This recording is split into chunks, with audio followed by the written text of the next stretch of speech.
August 17, 1943, Technical Sergeant James McKenna crouched under the left wing of a P-38 Lightning at Doa Airfield in New Guinea. He watched his pilot get ready for a mission that he definitely wouldn't survive. Lieutenant Robert Hayes, 23, was the pilot. He had been on 6 combat missions and had not killed anyone. The Japanese had dispatched 18 Mitsubishi A6M0 fighters to stop the dawn patrol. Hayes would be flying right into them. McKenna had been taking care of P-38s for 8 months. He knew everything there was to know about the plane. 2-engine fighter with a dual-boom design that goes rapidly in a straight line and is a true beast at high altitudes. But there was one big flaw with the P-38 that was killing American pilots every day. It couldn't spin with a Zero. The Zero was lighter and more nimble.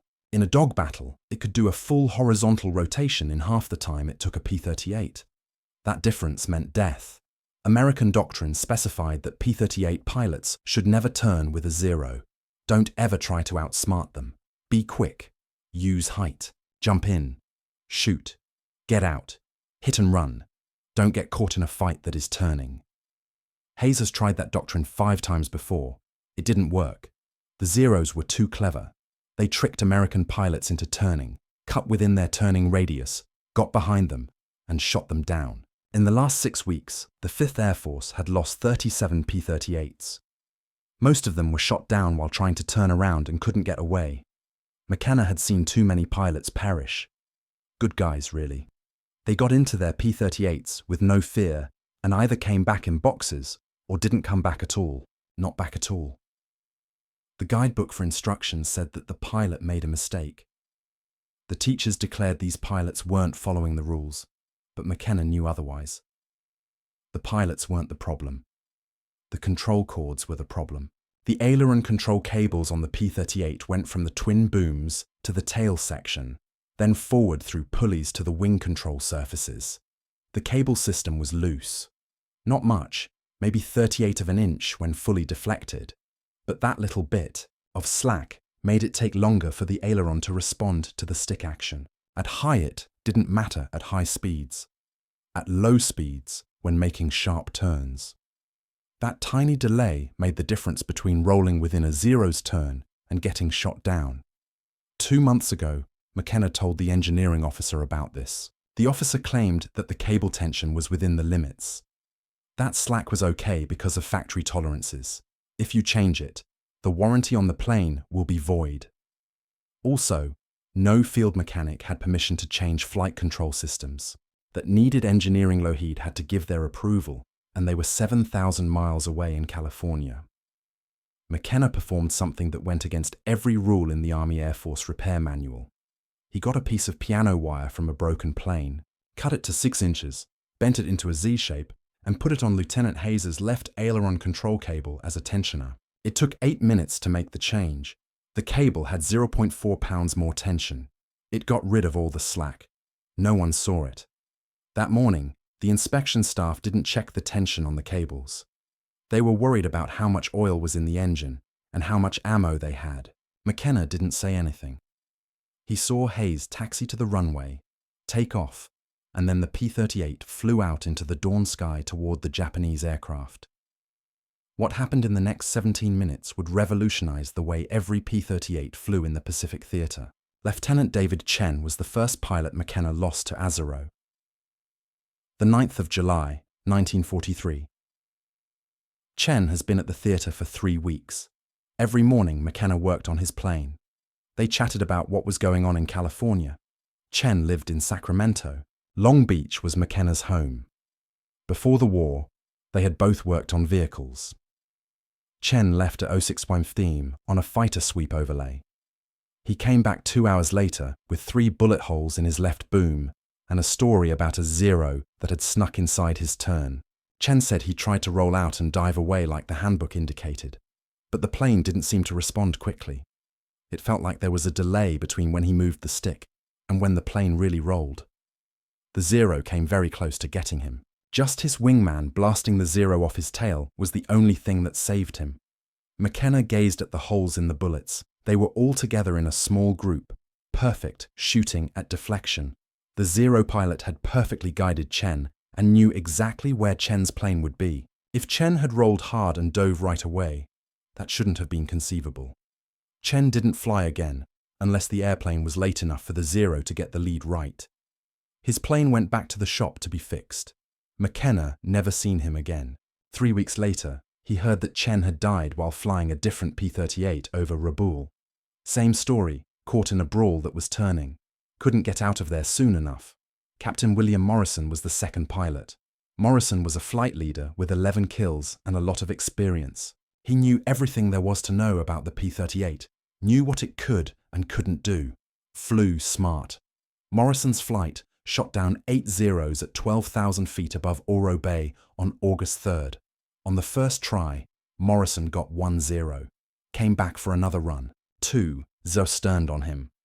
Later, McKenna heard the radio traffic. Morrison tried to roll upside down and split S away. He said that his controls felt squishy. The Zeros stuck with him the whole time and shot him down at 4,000 feet. Morrison's wingman stated it looked like Morrison's plane wasn't responding quickly enough, as if he was fighting the controls. The crash killed Morrison. Rodriguez, a Texan from Texas, was the crew chief for Morrison and a friend of McKenna's. Rodriguez felt sure there was Morrison's plane had a problem. After they got the wreckage back, he checked everything. Everything was in spec, from the engine settings to the control surface rigging to the cable tensions. The plane is fine. The official report said it was the pilot's fault. Rodriguez didn't think it was true. McKenna didn't either. McKenna had seen 17 pilots die by the middle of August. He knew some of them well. He'd only met most of them briefly, when completing pre-flight inspections, but he'd worked on all of their planes, had given their their maintenance logs, had seen them taxi out and take off. Some people came back, while others didn't. The people that came back recounted the same thing. The P-38 seemed to take a long time to respond when making sharp turns, as if there was a tiny delay between when the pilot gave the command and when the plane moved. Most pilots thought that was how the plane worked. Heavy fighter, massive control surfaces, hence some delay was to be expected. But McKenna knew that wasn't how things usually went. He had felt that delay with his own hands as he worked on the control wires, that little bit of give in the system. He began to notice the sound the cables made as he tightened them up during maintenance. When you plucked them, they made a certain sound, like a low twang. Tight cables made a different sound than loose cords. McKenna could tell the difference. Every P-38 on the line had wires that sounded a little slack, but they were still within spec. One night after Morrison died, he told Rodriguez about this. Rodriguez wanted to know what might be done. McKenna said nothing official, but unofficially there was a solution. It just required breaking rules that could get them both court-martialed. The issue wasn't that American pilots didn't know what to do. They were aware. Every briefing stressed it. Every practice flight did it. Don't ever turn with a zero. Speed is important. Use height. Hit and run. It was evident what the ideology said. The trouble was that the rules of war didn't apply. Lieutenant Robert Hayes had been in New Guinea for 2 months. 23 years old, farmer child from Iowa. He had been on 6 combat missions and had not killed anyone, not because he was a lousy pilot. He followed the regulations, and the regulations kept putting him in situations where he couldn't shoot. On his 3rd mission, Hayes jumped on a zero from high up, sped up to 400 mph, and came in from the sun, just like the handbook indicated, got the zero in his gunite and started to pull lead to change course. The zero snap rolled to the left and dove. Hayes attempted to keep up. His P-38 rolled into the turn, but it felt like it was going through muck. The zero was gone by the time his plane pointed where he intended it to go. Hayes pulled out and went back up to a higher height. No shots fired. The 4th mission was worse. At 15,000 feet, Hayes and his wingman jumped 2 zeros. Hayes fired the first shot but missed. The zero turned around and went hard right. Hayes rolled to follow. His wingman said that 2 more zeros were coming in from overhead. Hayes tried to roll back to level and then dive away. The plane did answer, although it took a while. just slowly enough that one of the diving Zeros hit Hayes's right boom with a 3C second-on blast. 20mm cannonballs. They didn't get through, but they spooked Hayes so much that he ended the engagement and rushed home with his engines burning. Hayes saw his wingman perish on the 5th mission. Lieutenant Thomas Parker, 21, from Boston, was the wingman. They had trained together. Parker became separated from the group on August 14th during a dogfight above Finchhofen. 2 Zeros got behind him. Parker tried all of it, rolled hard, turned around, and tried to cut. The Zeros stayed with him the whole time. Hayes heard Parker on the radio asking for aid. I could hear the panic in his voice. I heard him mention that his plane wasn't spinning fast enough. Heard the shots. Heard Parker yell. Then nothing happened. That night, Hayes didn't sleep. Most of the squadron didn't either. Parker's bed stayed empty. His things were packed up and sent back home. They said his P-38 was lost in battle. The maintenance journal said there were no mechanical issues, problems. Pilot error during defensive maneuvers was the official cause. That morning, McKenna had worked on Parker's plane. Everything was just right. The timing of the engine, the alignment of the control surfaces, and the cable tension were all within spec. The plane was fine. Still, Parker was dead. McKenna knew why. The slightest bit of slack in the controls, the split-second delay that the instructions indicated was okay. It had killed Parker, just like it had killed Morrison, Chin, and 14 other people. The smell was the worst part. Every McKenna worked in the maintenance area in the morning, and the scent of aviation fuel, heated metal, and hydraulic fluid filled his nose. It smelled like planes getting ready for battle. Some of those planes would return, but others wouldn't. And the next morning, McKenna would be back smelling the same scents, working on more planes, and watching more pilots go out to planes that couldn't respond quickly enough to keep them alive. Hayes came to the maintenance area on the night of August 16th and found McKenna works on his P-38 like he was told to. Hayes wanted to know whether McKenna could do anything to speed up the airplane's roll. Anything at all. Hayes stated he didn't care if it was against the rules or not. He only wanted a chance. McKenna looked at Hayes and saw the dread, the desperation, and the fact that he was a youngster who knew he would die if things didn't change. Hayes told McKenna to come back in the morning. He would see what he could accomplish. That night, McKenna worked by himself. After 2300, the maintenance hangar was quiet. Hours. The staff had mostly gone to bed. There was only the sound of generators rumbling far away and insects buzzing against the lights above. It smelt like engine oil and tropical humidity in the air. He took off the inspection panel from the left boom of Hayes's P-38. The metal was still warm from the sun. The aileron control cable went via a system of pulleys inside the plane and toward the tail section. McKenna took hold of the cable with both hands and pulled, felt the loose. There can be 3/8 of an inch of play before they caught the strain. He had oil all over his hands and his fingers hurt from working on maintenance all day, but he could feel that laxity very well. It wasn't right. He was aware that it was improper. The piano wire originated from a P-38 that had crashed 2 weeks earlier and was being repaired. The plane was junk, but McKenna took usable bits out of it before it went to the depot. One of these was a 6-inch piece of high-tensile piano wire from the rudder trim mechanism. He had kept it in his tool bag for no reason at all. Now he knew. He sat on the floor of the hangar with the wire and a pair of pliers and bent it into a Z form. The wire was stiff and battled the pliers. He dropped it twice, and on the second try, he cut his thumb. The blood made the wire hard to hold onto. He wiped it on his coveralls and went back to work. It took him 8 minutes to get the bend perfect. The Z shape would work as a tensioner in line, would add precisely the right amount of preload to the cable to get rid of the slack. It was tougher to put in. There wasn't much room within the boom. McKenna had to do his job with one hand, while holding a flashlight with the other hand. The beam continued changing. Shadows jumped all over the cable system. His shoulder was stuck against the boom structure. The metal edge cut into his arm. Even though it was night, he could feel sweat streaming down his back. He took the cable off at the pulley joint. His fingers had trouble grasping the clevis pin. It fell. I heard it bounce in the boom. He felt around in the dark for 5 minutes before he discovered it. His heart was racing the whole time.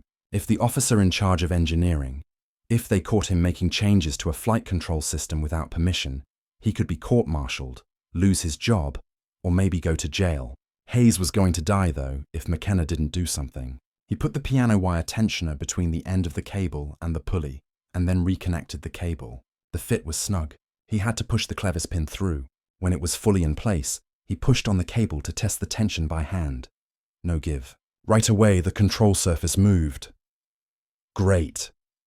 McKenna, he took down the inspection panel, cleaned up his equipment, wiped the blood off the wire and his hands, and left the hangar at 0115.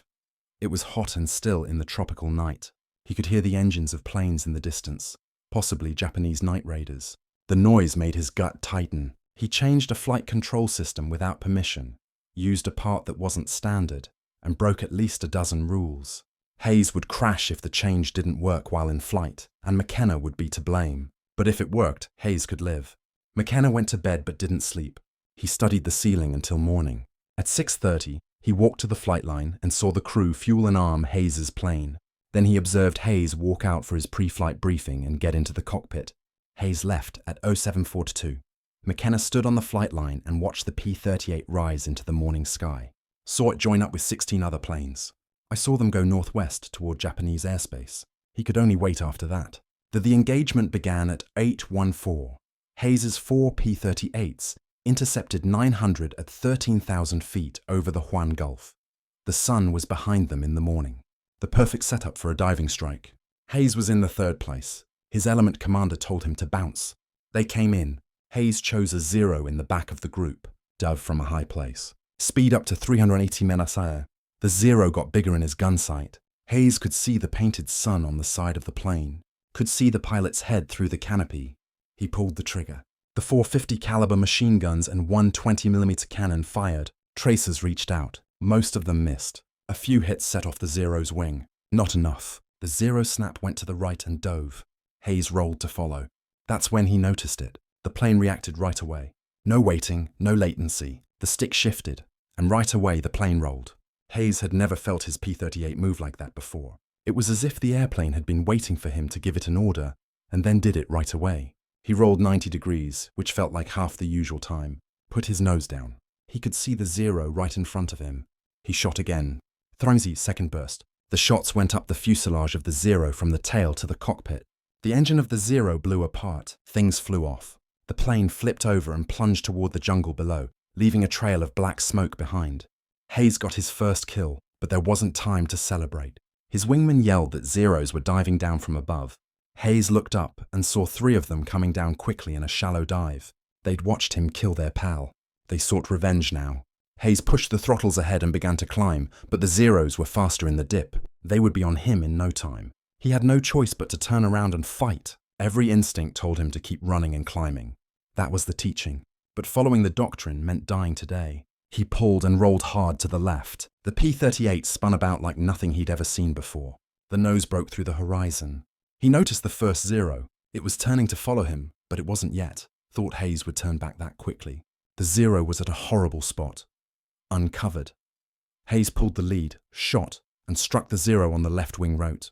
The wing bent. The 0 fell. 2 deaths in 30 seconds. The other 2 0s took turns trying to cut him with scissors to make him overshoot. Hayes stayed with them. His P-38 snapped into the bend right away every time they changed direction.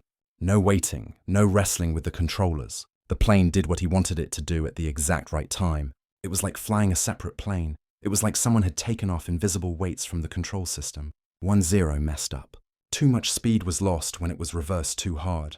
Hayes made it inside his turn. Close range, maybe 200 feet. He shot. Couldn't miss it. The 0 broke apart. Parts of the plane fell past Hayes's canopy. When debris impacted his right boom, he felt the P-38 shake. 3 deaths. The 4th 0 raced away. Hayes didn't run after him. He didn't have enough gas or bullets. He went back up to a higher altitude, reformed with what was remained of his flight. They went home. The engagement lasted for 7 minutes. At 0903, when Hayes landed at Doadura, McKenna was waiting on the flight line. Hayes turned off the engines and got out of the cockpit. His hands were shaking. His flight suit was wet with sweat. He went straight to McKenna. 2 words came out of Hayes's mouth. It works. Neither of them knew that 6 other pilots had seen Hayes's engagement from above. Captain Frank Mitchell was able to see the whole fight from 15,000 feet. In the 475th Fighter Group, Mitchell was the leader of a flight. He had been looking at Hayes's element engage the 0s below when he saw something strange. Hayes's P-38 was rolling quicker than any Lightning Mitchell had ever seen. The plane moved around like it weighed half as much as it should have. Mitchell knew all the pilots in the theater and how good they were. Hayes was decent, but not that good. There was something wrong with his plane. Mitchell found Hayes in the debriefing room after he landed. Hayes was still full of excitement, and his hands shook as he filled the report on the battle. 3 confirmed deaths. Mitchell wanted to know what was different. Hayes claimed he didn't know. His plane just worked better and faster today. Mitchell wanted to know if the maintenance crew had done anything to the plane. Hayes told him to talk to Technical Sergeant McKenna. 2 hours later, Mitchell located McKenna in the maintenance area. McKenna was working on a separate P-38 at the time. His hands were covered in grease. There were stains on his coveralls from hydraulic fluid. Mitchell confronted him straight out. "What did you do to Hayes's airplane?" McKenna stared at him for a long time. Then I told him about the unauthorized alteration to the flight control system, the cable modification, and the piano wire tensioner. Mitchell listened without interrupting. Mitchell asked McKenna if he could make the identical change to Mitchell's plane when McKenna was done. McKenna said yes, but Mitchell needed to know the hazards. The change wasn't approved or tested. If something went wrong, both of them would be charged. Mitchell stated he didn't care. In the last month, he had lost 4 pilots on his trip. All of them were stuck in fights that they couldn't get out of. He wanted anything that could help them stay alive. It was okay to wait for rules. That night, McKenna changed Mitchell's P-38. Same way to install the same piano wire tensioner. The next morning, Mitchell flew it and came back talking about how much better it was. He told his wingman that the plane rolled like a fighter instead of a truck. The wingman said McKenna told him he desired the change as well. McKenna had changed 9 planes by August 20th. The news traveled quickly across the squadron. The pilots began to ask their crew chiefs if they knew about the change to the cable. Some crew chiefs said no, since it was against the rules. Some people were willing to give it a shot. McKenna taught them how: cut the piano wire, bend it into a Z shape, and put it in as an inline tensioner. It takes 8 minutes and makes a huge difference. The changes spread from one pilot to another and from one technician to another. There was no formal paperwork, no engineering approval, and only quiet talks in the maintenance and readiness rooms. On August 22nd, Hayes blasted down 2 additional zeros with the new controls. On August 25th, Mitchell got 3. Other pilots began to return from missions with kills. It was difficult to ignore the numbers. Lieutenant James Watkins was in charge of the crew of the 49th Fighter Group, which was based at Guinea. A pilot who moved from Doadura told him about the change. Watkins was doubtful, but he tried it on one plane. After 8 weeks of fighting, the pilot returned back from the next mission with his first kill. Watkins changed 4 more planes. Crew chiefs from the 49th also started doing it. By the beginning of September, about 40 P-38s in New Guinea received the change. The engineering officer at Doadura saw that something was awry, but he couldn't put his finger on it. During inspections, the crew chiefs took off the tensioners so they could examine the control cable tensions, inspections, and then put them back in place. The pilots and mechanics knew, but the officers didn't. The ratio of kills to deaths began to change. In July, American pilots in the Southwest Pacific lost 2 P-38s for every 0 they shot down. It was 1.3 to 1 in August. It was almost even by September. There was a change, but no one knew what it was for sure. Then the Japanese saw it. Japanese fighter pilots were the first to notice the alteration in late August. The 11th Air Fleet's flight report said that American P-38s were moving more forcefully, turning faster, and changing direction faster. The study said that strategies that had worked well for months were suddenly not working. Lieutenant Commander Saburo Sakai was one of Japan's best pilots. 64 kills confirmed. Since Pearl Harbor, he had been fighting American pilots. Sakai fought a P-38 over Wewak on September 3rd, 1943. He employed his usual strategy. He got the American to turn, then he waited for the P-38 to start rolling before quickly turning back the other way to get inside the American's turning radius. The P-38, on the other hand, went backwards with him. Sakai had done this move several times before. He knew exactly how long it took for a P-38 to roll, knew exactly when to do it. But this P-38 turned faster than it should have. Sakai just missed hitting something head-on. The American had firearms on him. Sakai had to jump away. He went back to base feeling puzzled and angry.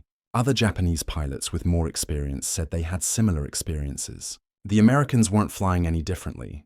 They were continuing employing the same strategies, but their planes were responding more quickly. A little bit, but enough to make a difference. Enough to throw off the timing that Japanese pilots had learnt to take advantage of. Japanese intelligence tried to figure out what had changed. They looked at the wreckage of the fallen P-38s and didn't see any evident changes. The planes looked just like the ones they had been fighting for months. The engines were the same. The weapons were the same. Nothing that could be seen had altered. The Japanese didn't know that the alteration was buried inside the boom, a 6-in piece of piano wire that looked like original equipment. They might not have known what it was for even if they had found it. It wasn't a new weapon system or engine. It was merely a small change to the control cable tension. But that one change was killing their pilots. By the middle of September, Japanese pilots were losing planes to P-38s at a rate they hadn't seen since the start of the war. It had a big effect on people's minds. For 2 years, no pilots had owned Thesky in making fights. They knew they could outsmart any American plane. That trust was starting to fade. Pilots who used to attack right away were starting to be careful and unsure. They didn't know if their plans would work anymore. The Japanese sought to change. Some pilots stopped trying to enter into turning engagements with P-38s and instead utilized hit-and-run tactics, which meant surrendering up their greatest advantage. The zero strength was how easy it was to move. To fight like a P-38 meant to fight the American way, and the P-38 was faster, had more weapons, and could take more damage. To make up for the fact that other pilots were less aggressive, they closed the distance before shooting and took more risks. But being aggressive without being able to outturn the opposition merely meant dying faster. In September, a number of veteran Japanese pilots died while trying techniques that had worked perfectly in July. The main challenge for Japanese pilots was that they were battling an enemy they couldn't see. They knew something was different, but they didn't know what it was or how to fix it. Find a way to fight it. You can't come up with strategies against a change you don't know about. The 11th Air Fleet had lost 38 fighters in fights with P-38s by the end of September. In the same time frame, the US lost 22 planes. The ratio had changed. P-38s were killing Zeros at a better than 1-to-1 rate for the first time in the Pacific War. Japanese commanders told pilots not to fight P-38s unless they had a big advantage in numbers. That order was a turning point. The Zero had changed from a hunter to hunted, and it all came down to a piece of piano wire that no one was supposed to put in. During the conflict, the change never became official. In October 1943, a maintenance inspector at Dowa noted that the cable tension readings were not always the same, which is how the Army Air Force Engineering Command found out about it. He found the differences in the piano wire tensioners, produced a report, and sent it up the chain of command. For 3 weeks, officers argued about what to do with the report. The change broke the rules, although it was doing work. Fighter squadrons that used the change had a higher kill rate. The pilots were making it. The question wasn't if the change made things better. The issue was whether to punish the mechanics who put it in without permission or to silently authorize it after the fact. Lockheed sent an engineering team to New Guinea in November to look into the change. They tested it, assessed the cable tension, figured out the stress loads, and did flight tests. They came to the conclusion that the change was safe and worked. It should have been included in the initial plan. Lead added a similar tensioning technique to the P-38J type that went into production in December 1943, but McKenna never got any formal credit for it. There was no mention of it in any report, no metal, and no commendation. The official Lockheed documents said that engineering analysis was responsible for the enhancement in the control system. There was no mention of McKenna anywhere. Hayes made it through the war. He flew 63 missions in battle and shot down 11 Japanese planes. Returned to Iowa in 1945, married his high school love, had 4 kids, and worked as a crop duster for 37 years. He never forgot what McKenna did. Hayes called McKenna every year on August 17th to thank him for saving his life. Mitchell also lived. He became the leader of a squadron and led his unit through the fight in the Philippines, where he shot down 16 planes. He stayed in the Air Force after the war and, retired as a colonel in 1963, he relayed the narrative of how McKenna changed things to every young maintenance. He made sure that the officers he supervised knew that enlisted. Mechanics sometimes come up with the greatest solutions because they perceive problems that engineers don't. McKenna served in the Army Air Force until 1946, then moved back to California and worked on vehicles again. In 1948, he founded his own garage in Long Beach. He worked on engines for 42 years, never said anything about the conflict.